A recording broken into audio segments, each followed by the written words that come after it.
à Dieu, vous avez compris que c'est notre invité permanent de cette émission IADA.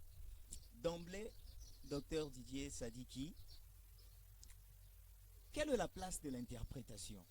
Avant d'entrer dans le vif de notre sujet, quelle est la place de l'interprétation de la parole de Dieu dans la vie des enfants de Dieu? Parce que vous aimez trop parler de l'interprétation, de l'interprétation. Pourquoi vous revenez toujours dans ça? Oui, je crois bien que à la première émission, j'avais essayé un peu de marteler sur ça. L'interprétation, c'est la compréhension des Écritures. Okay. Donc, lorsqu'on parle d'interpréter, c'est révéler beaucoup plus le sens caché de la parole de Dieu. Okay. Et comme vous le savez bien, la parole de Dieu, c'est un ensemble de codes. Ensemble de codes. Et en grec, nous avons les logos et les rémas. Et lorsqu'on parle d'interprétation, nous sommes dans le sens des rémas. Donc, quel est le message qui est caché derrière les écrits? Parce que nous avons les Écritures et nous avons aussi l'interprétation de l'Écriture. Si vous, docteur, sans vous interloquer, oui, lorsque vous parlez que la parole de Dieu est un assemblage de codes, oui, et si la parole de Dieu jusqu'à présent est codée, quel est le rôle ou la place du Saint-Esprit à l'Église? Parce que Jésus a dit que je vous enverrai le Consolateur, il viendra, il vous enseignera et il vous rappellera tout ce que je vous ai dit. Quel est le rôle du Saint-Esprit si aujourd'hui nous disons que la parole de Dieu est un assemblage de codes? Oui, bien sûr, le Saint-Esprit, le Consolateur, c'est cette personne-là, okay, que nous appelons aussi l'interprète. Okay. Donc le Saint-Esprit est aussi l'interprète approprié que Dieu nous a envoyé, okay, pour que nous puissions maintenant déceler tous ces codes-là. Donc tous ceux-là qui sont révélés, okay, tous ceux-là qui sont révélés par la parole de Dieu, par le Saint-Esprit, okay, ils sont éclairés maintenant pour nous accorder la vraie interprétation des Écritures. Et lorsqu'on parle de l'esprit du Saint-Esprit, nous sommes dans une des écoles, okay, parmi les 3 écoles que nous allons aborder tout à l'heure, c'est-à-dire les conflits entre les 3 écoles. Okay. Donc le rôle du Saint-Esprit est attaché à une école qu'on appelle l'école d'Alexandrie. L'école d'Alexandrie. Nous allons toucher déjà les 3 écoles d'interprétation. J'allais poser une question, mais j'ai déjà trouvé ma réponse dans la question que je devais poser, mais au moins je vais la poser pour ceux qui nous suivent à la maison.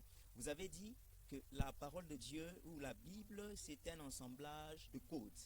Et pour découvrir maintenant ces codes, il faut avoir le mot de passe. Très bien. Et celui qui détient le mot de passe, c'est le Saint-Esprit de Dieu. Très bien. Donc pour ceux qui nous suivent à la maison, la parole de Dieu est un assemblage de codes.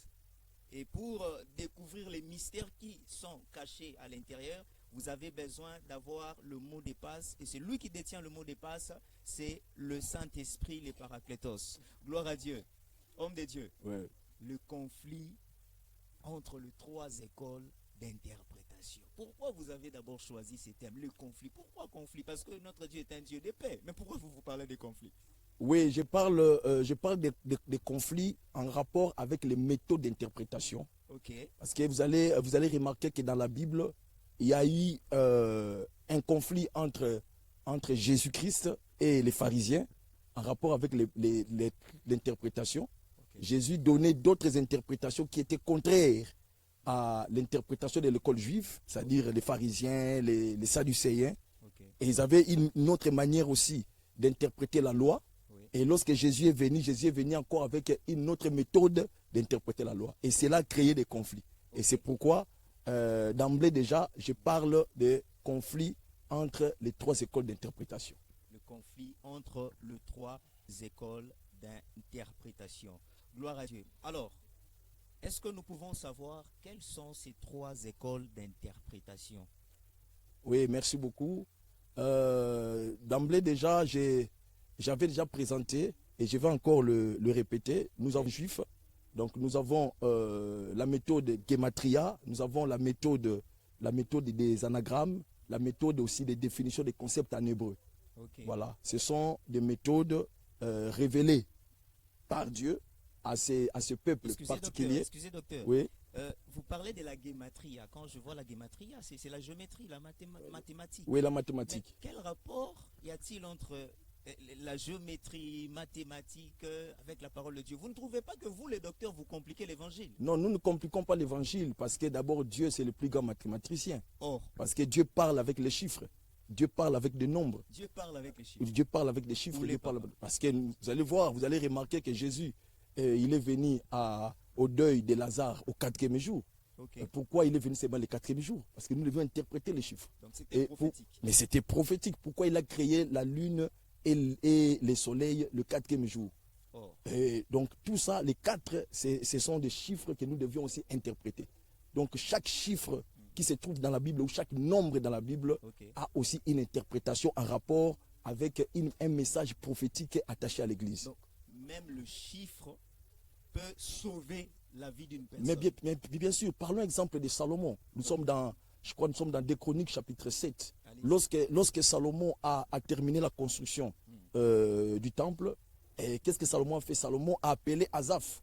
Asaph est venu. Asaph devrait présenter beaucoup plus l'adoration. Ils ont adoré Dieu, la gloire est descendue dans le temple, mais il y avait toujours l'obscurité. Et la Bible dit que Salomon a fait des sacrifices. Et Salomon a fait un sacrifice de 22 000 bœufs.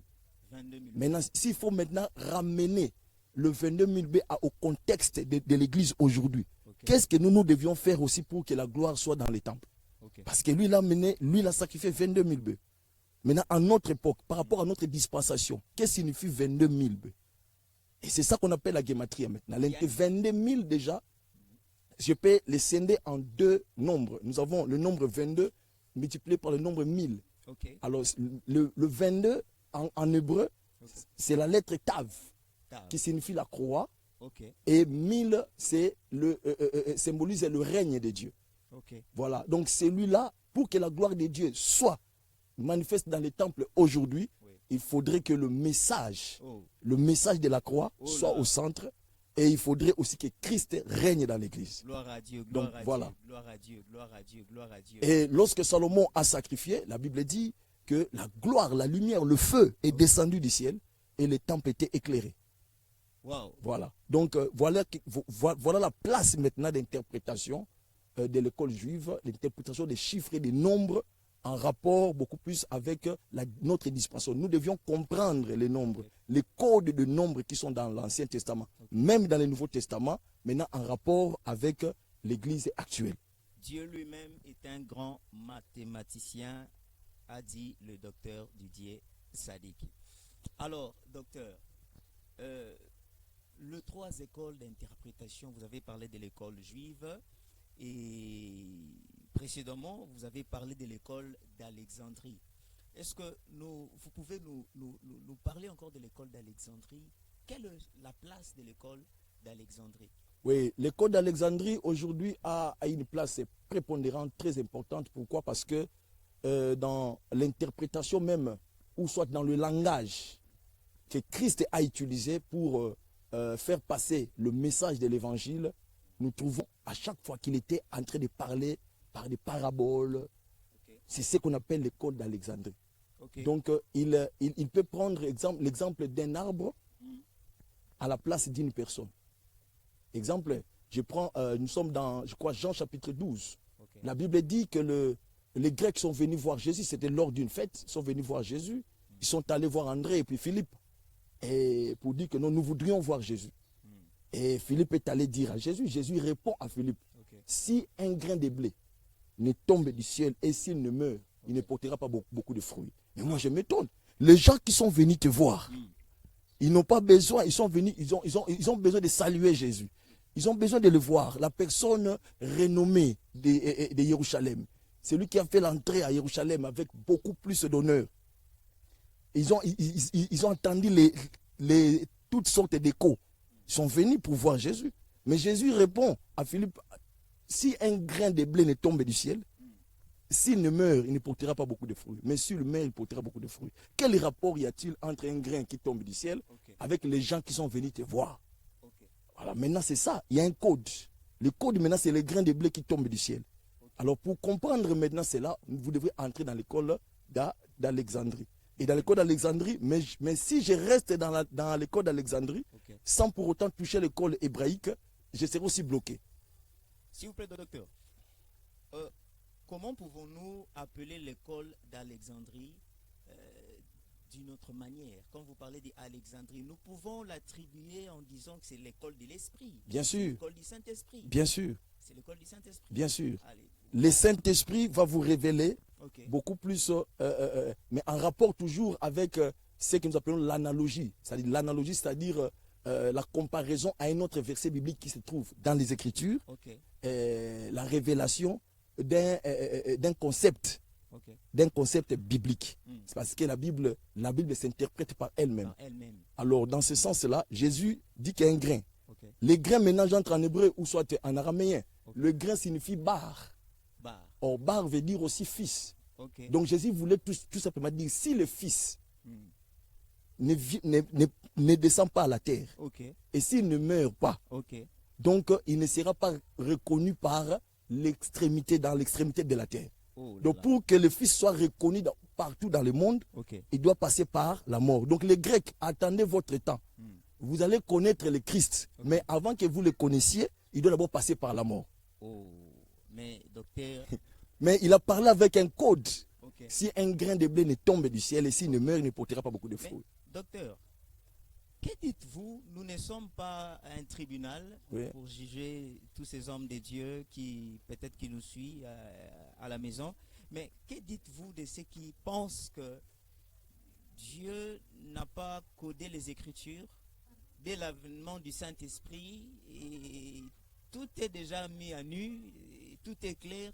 Mais quand vous venez de dire là, il faut encore interpréter les grains de blé qui tombent. Les grains là, il faut aller définir en hébreu, en araméen, en grec.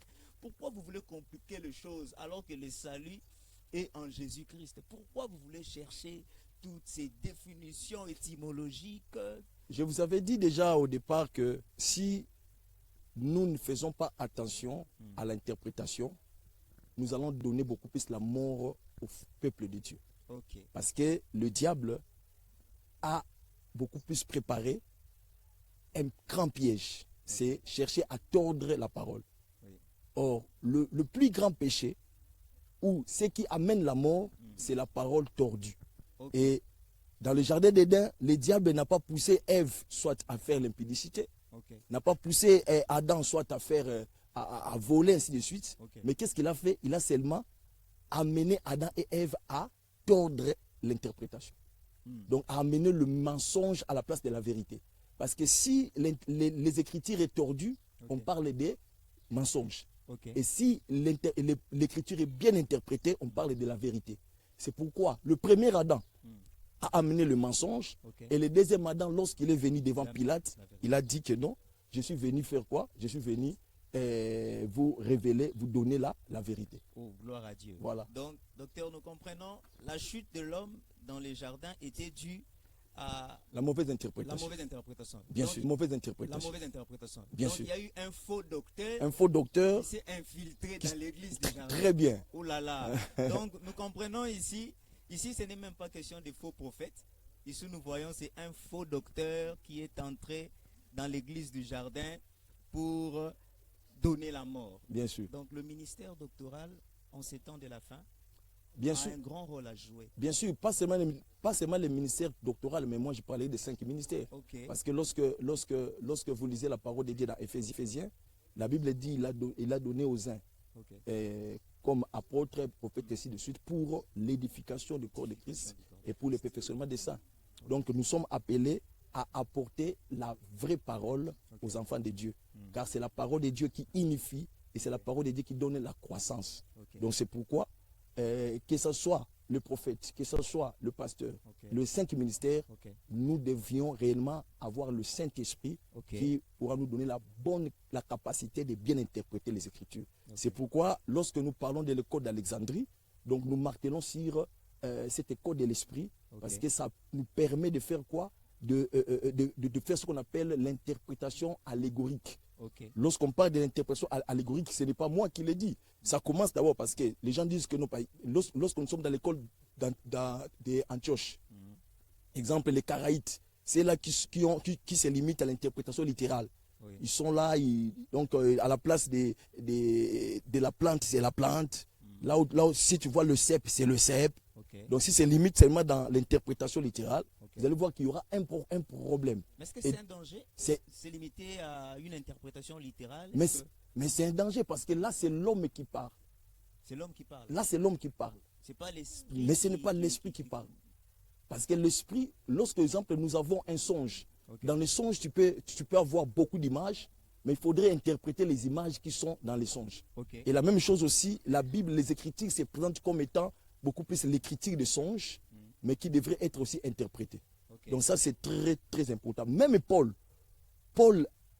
a navigué dans les côtes d'Alexandrie. Lorsqu'il présente, je crois, c'est dans Galates 4, Paul dit que Agar, c'est la montagne de Sinaï.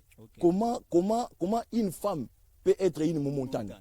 Comment une montagne peut être une femme? Et ça, c'est naviguer dans les côtes d'Alexandrie.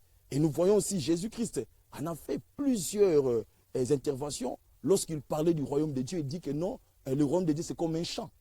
Comment un champ peut être un royaume? Donc là, nous sommes dans l'école d'Alexandrie et c'est ça qu'on appelle la méthode allégorique. Lorsque nous interprétons par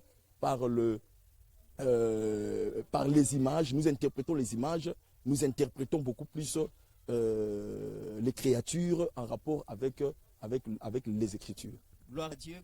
Docteur, il y a tellement de la matière avec ces sujets. Je ne sais pas si nous allons terminer, mais posons des questions. Docteur, s'il vous plaît, est-ce qu'aujourd'hui, vous pouvez faire le parallélisme entre le ministère doctoral et les dons d'enseigner? Parce que la Bible nous parle aussi du don d'enseigner. Enseigner est un don. Alors, que dites-vous de ceux-là, peut-être qui ont un don juste d'enseigner, mais ils se croient qu'ils sont devenus des docteurs pour enseigner? Est-ce qu'il y a un parallélisme à faire? Parce que Dieu parle de dons d'enseigner et le ministère doctoral. Voilà. Si aujourd'hui vous pouvez éclairer un frère, une sœur, quelqu'un qui nous suit à la maison, s'il y a une différence entre le don d'enseigner et le ministère doctoral. Bien sûr. D'abord, nous allons commencer d'abord par le ministère. Lorsqu'on parle de ministère, c'est un service. C'est un service que Dieu a donné à une personne pour beaucoup plus le perfectionnement des saints et l'édification des corps de Christ. Donc le ministère, c'est un service. Un service qui vient de Jésus. C'est Jésus-Christ qui nous accorde le ministère. Mais c'est le Saint-Esprit qui nous donne le don. Voilà, il y a une différence déjà. Donc, Jésus nous accorde les ministères et le Saint-Esprit nous donne le don. Donc le don, c'est une capacité particulière que Dieu donne à un individu pour contribuer beaucoup plus à l'œuvre du Seigneur. Mais le ministère, c'est beaucoup plus des services que nous devions rendre par rapport beaucoup plus à l'Église de Dieu. Voilà. Donc, il y a une différence. Tu peux avoir un don, mais un ministre de Dieu, il a comme mission de paître les troupeaux de Dieu. Ok. Donc, ici, nous comprenons que tout ministre de Dieu a un don d'enseigner. Il peut avoir le don d'enseigner. Bien sûr. Mais tout ministre n'est pas docteur. N'est pas docteur. Gloire à Dieu. Je crois que nous sommes éclairés sur ce point. Tous les 5 ministères, ils ont un ministère prépondérant qui est le ministère de la parole. Bien sûr. C'est-à-dire qu'ils peuvent enseigner, mais tout ministre de Dieu n'est pas un docteur. Là, je crois, je réponds peut-être à un frère qui me suit ou à un pasteur, un prophète qui nous suit. Il y a des gens qui disent que non, voilà, il a eu la grâce d'avoir les 5 ministères en lui-même. Donc, nous avons la réponse là-dessus. Alors, docteur, le conflit entre les 3 écoles d'interprétation. Il est vrai qu'aujourd'hui, tout le monde ne vous croira pas. Okay? Il y a de ceux qui restent catégoriques, ils disent que voilà, l'école juive, vos histoires là, hébreux, les chiffres, le lettre là, c'est la magie, vous aimez compliquer les Écritures. Et ici, nous comprenons, si un homme de Dieu n'est pas équilibré dans les 3 écoles, qu'est-ce qui peut arriver? Et quel avantage de celui qui est aussi... Mais si quelqu'un ne navigue pas dans les 3 écoles, d'abord, il sera bloqué. Ou soit, il va commencer il risquerait même de faire la magie. Parce que si je pose la question, exemple, Moïse pour traverser les peuples d'Israël, il a utilisé les bâtons. Maintenant, si nous avons un problème à l'église, qu'est-ce qu'on va utiliser? pour aussi aider les enfants de Dieu, soit à contourner un obstacle, soit à contourner une situation. Parce que Moïse a utilisé le bâton. Alors toi aussi, utilise les bâtons pour guérir les gens. Utilise les bâtons pour contourner un problème. Maintenant, il y a un problème. Parce que si tu navigues pas dans les trois écoles, tu ne peux pas comprendre c'est quoi les bâtons. Parce que là, déjà, moi, je comprends les bâtons. Parce que nous avons bien dit que l'Ancien Testament, c'est un pédagogue. C'est un matériel didactique qui nous permet de comprendre maintenant, de comprendre l'enseignement de Dieu caché dans les codes. Le bâton, c'est un code. Dieu a, qu'as-tu à la main? Moïse dit que je n'ai qu'un bâton. Or, maintenant, pour comprendre les bâtons à notre dispensation, parce que nous aussi, nous sommes des ministres, nous sommes appelés aussi à libérer les peuples de Dieu. Mais quel est notre bâton? Et là, maintenant, j'entre dans l'école juive. Le mot bâton en hébreu veut dire Shebet. Shebet a les mêmes anagrammes que Shabbat. Et si je fais la guématrie de Shebet, ça me fait 702. Parce que nous avons Shin, nous avons Bet et puis nous avons Tav. Shin, c'est la 21e lettre hébraïque. Ça fait 300 comme guématrie. Nous avons Bet, ça fait 2. Plus Tav, ça fait 400. Donc ça fait 702. Donc Shin, Bet et Tav, ce sont des lettres qui composent le mot Shebet. Shebet, ça fait 702. Et déjà, j'ai 702. Or, en hébreu, si deux mots ont le même nombre, ou soit les mêmes valeurs numériques, ou les mêmes anagrammes, peuvent aussi utiliser la même manière. Alors, utiliser la même manière. Alors, je prends aussi Ben. Ben, en hébreu, ça veut dire le fils.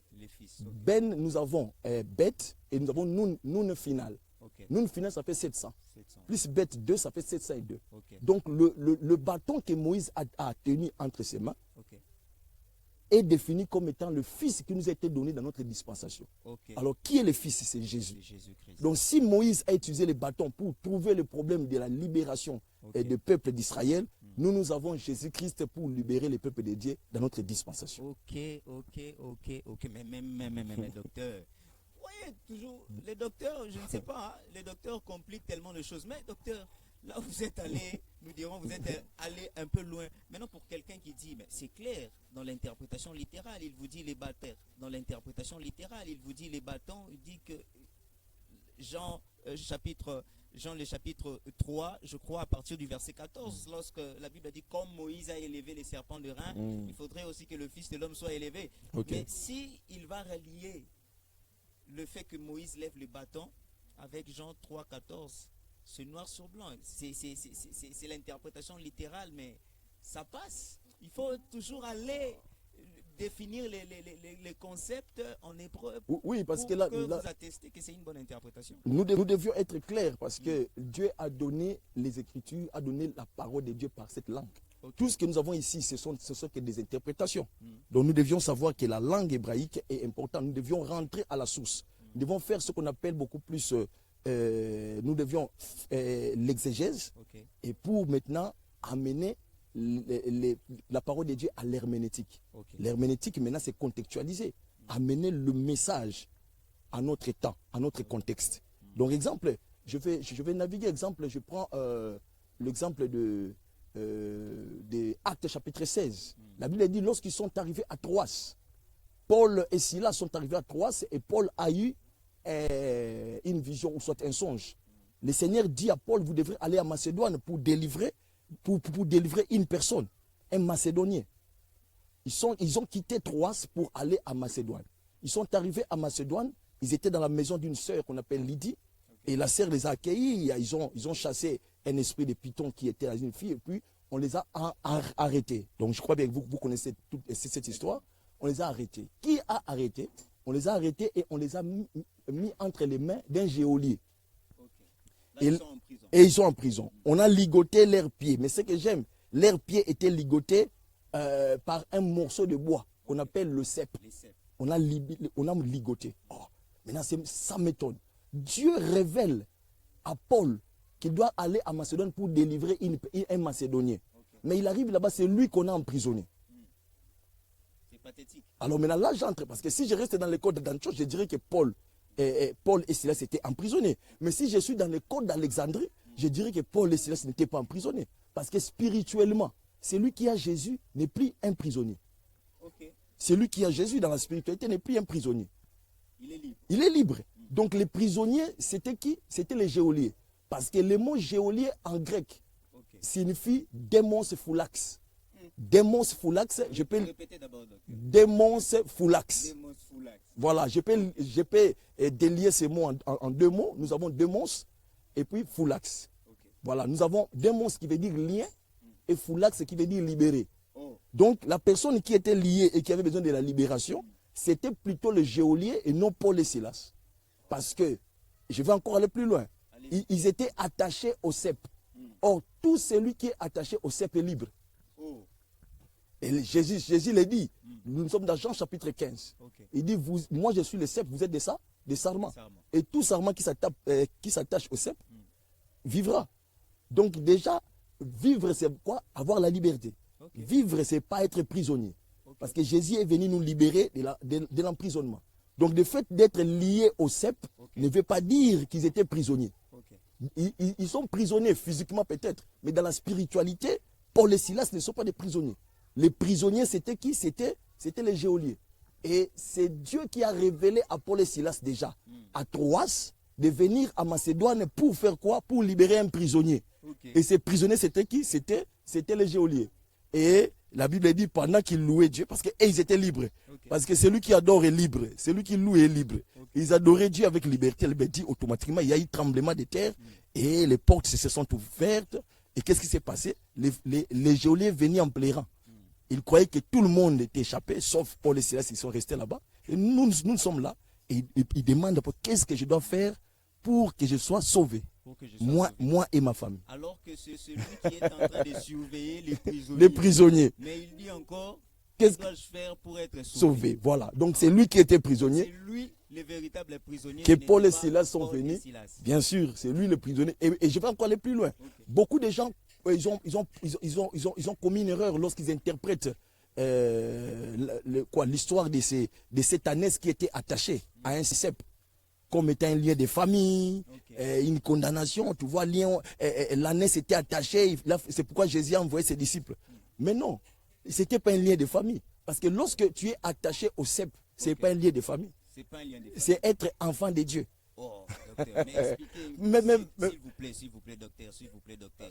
Je ne sais pas avec cette affaire d'interprétation, nous allons plus loin. Mais comment la non fut attachée? Et Jésus dit, allez ici, dites que le Seigneur en a besoin. En a besoin. Mais quelque chose qui est attaché, vous ne trouvez pas que non, un anneau qui est attaché, il est limité. Et nous voyons la limitation quand même. Non. Vous savez, si nous sommes attachés à Jésus, il n'y a pas une limitation. Et d'ailleurs, pourquoi Jésus-Christ dit le maître en a besoin? Parce que la noce appartenait à Jésus. Pourquoi? Parce que lorsque vous lisez Genèse chapitre 49, le verset 11, lorsque Jacob bénit Judas, il dit Judas attache son âne à un cep, à une vigne. Donc la naisse là qui était attachée, la personne qui attachait la naisse, c'était Judas. Ça appartenait à Judas. Ça appartenait à Judas. Ça appartenait à la lignée royale. Alors il n'y a que celui qui est roi qui peut détacher la naisse et l'utiliser.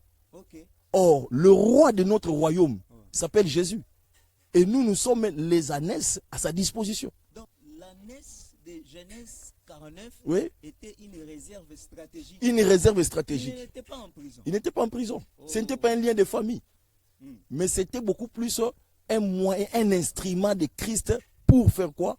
Pour sa gloire. Et nous aujourd'hui, en tant que chrétiens, nous sommes des instruments de Christ pour sa gloire. Mais une question de curiosité par rapport à ça. Et celui qu'on a prêché que cette année c'était emprisonné, il a cru, il a mis en pratique et ils ont été délivrés aussi par rapport aux problèmes des familles. Qu'est-ce que vous direz à cette... Lui, il a vécu, il est témoin vivant de ça. C'est maintenant, c'est ce que j'ai appelé le conflit d'interprétation. Voilà. Vous voulez arrêter ces conflits? Non, je vais arrêter les conflits. Je vais arrêter les conflits parce que ça c'est un conflit d'interprétation. Et nous avons vu cela avec les combats, avec les prières des combats spirituels et délivrance, liens, catalien, famille, ainsi de suite. Mais il faut chercher d'autres versets bibliques qui doivent nous ramener au contexte beaucoup de combats spirituels. Mais ces versets-là, il n'y a rien de combat spirituel là-bas. Là, il n'y a rien de combat spirituel. Là, la naisse est attachée à un cep. Le cep, c'est lorsque vous lisez dans la parole de Dieu, le cep, c'est Jésus. Le cep, c'est Christ. Donc l'ânesse n'était pas en prison. D'ailleurs, même la Bible dit, lorsqu'ils sont arrivés, ils ont dit les maîtres en a besoin et personne n'a contesté. Parce qu'une ânesse, c'est le moyen de transport d'un roi. Comment quelqu'un peut laisser son ânesse comme ça? Parce qu'aujourd'hui, si nous voulons estimer l'ânesse, on peut estimer à quoi? À des limousines, de voitures de chair. Le président de la République, c'est à peu près dans les 500 000 $. Voilà. Comment quelqu'un peut laisser l'ânesse comme ça? 500 000 $ pour seulement donc pour dire que l'ânesse là, ça n'a rien à voir avec les liens de famille. Donc c'était seulement tout celui qui est attaché à Christ, il devient son instrument pour sa gloire. Gloire à Dieu, l'ânesse qui était attachée au cep n'était pas une ânesse limitée par des liens de famille, mais ce n'était qu'une réserve stratégique de l'Éternel. Et nous comprenons ici que la révélation est progressive. Amen. La révélation est progressive. Très bien. Ce n'est pas un péché si vous avez parlé de ça. Vous pouvez toutefois vous rattraper parce que nous connaissons en partie et nous prêchons en partie. Gloire au Seigneur. Mais docteur, je crois que faute de temps, nous serons obligés de chuter par ici. Mais nous donnons rendez-vous à tous ceux qui nous suivent. En tout cas, restez connectés sur cette chaîne. Vous ne serez pas déçus. Le Seigneur va certainement nous communiquer de bonnes choses. Et pour terminer, homme de Dieu,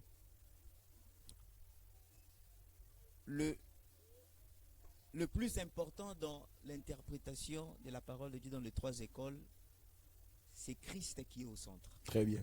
Merci beaucoup. Donc, je voulais mettre fin à ces conflits parce qu'il y a certaines écoles d'Antioche qui sont dans l'interprétation littérale. Ils n'acceptent pas de pasteurs qui viennent avec des révélations de l'école d'Alexandrie. Or, Jésus a parlé, il a interprété et par l'école d'Antioche, et par l'école d'Alexandrie, et aussi par l'école juive.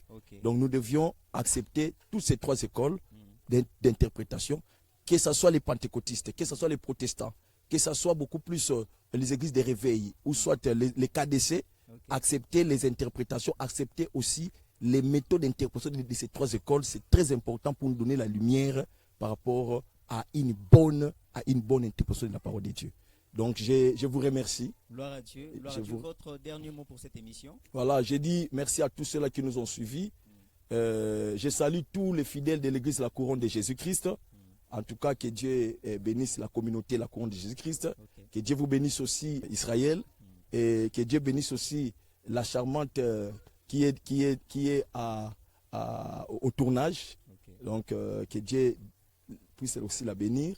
Et je crois bien que nous sommes en train d'apporter un bon fruit pour l'Église de Dieu. Et nous ne sommes pas beaucoup plus nous n'avons pas le monopole d'interprétation, mais nous sommes en train seulement de donner au peuple de Dieu le peu que nous connaissons. Et ça sera aussi important pour la croissance et la maturité de l'Église corps du Christ. Gloire au Seigneur. Nous sommes arrivés à la fin de notre magazine Yada. Vous qui nous avez suivis, que le Seigneur Dieu vous bénisse et qu'il continue à vous faire du bien. N'hésitez pas surtout de partager le lien de cette émission. Certainement, ça fera du bien à plusieurs. Nous nous retrouvons la semaine prochaine avec un nouveau numéro sur cette même chaîne.